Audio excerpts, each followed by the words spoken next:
अजमेर के राजा रामेश्वर और रानी कर्पूरी देवी के यहाँ सन 1149 में एक पुत्र जन्मा था, जो आगे जाकर महान सम्राट पृथ्वीराज चौहान के नाम से प्रसिद्ध हुआ। बाद में उसे दिल्ली के अंतिम हिंदू शासक के रूप में जाना जाने लगा। संयुक्ता कन्नौज के राजा जयचंद की पुत्री थी। वह बहुत ही सुंदर थी।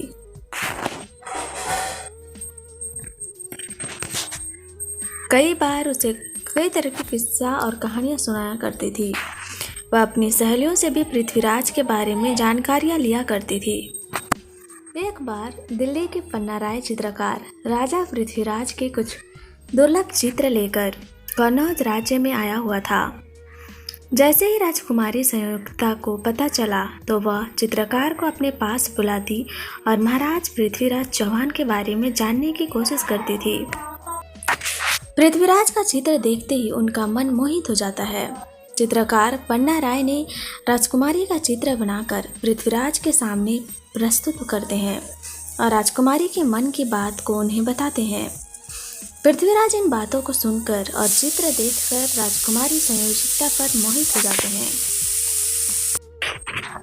दोनों के बीच एक गहरा प्रेम उत्पन्न होता है, लेकिन संयोजिता के पिता राजा जयचंद को पृथ्वीराज नहीं बुलाते हैं। उल्टा पृथ्वीराज चौहान को अपमानित करने के लिए उनका पुतला दरबान के रूप में दरवाजे पर रखवा दिया जाता है।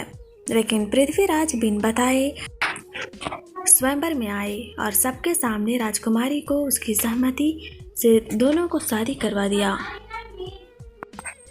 ऐसा कहा जाता है कि इसी अपमान का बदला लेने के लिए जयचंद ने मोहम्मद गौरी को भारत पर आक्रमण करने का नियंत्रण दिया था।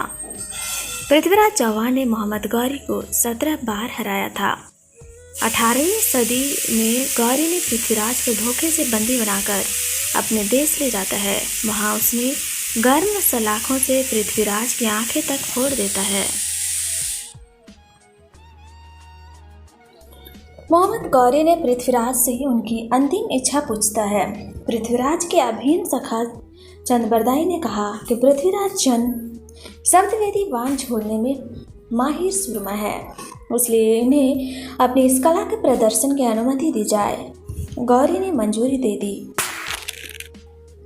प्रदर्शन के दौरान गौरी ने जैसे ही अपने मुंह से शाबाश लफ्ज निकाला तो उसी समय चंद गति से बचने के लिए चंद्रबरदाई और पृथ्वीराज दोनों ने एक दूसरे का वध कर दिया।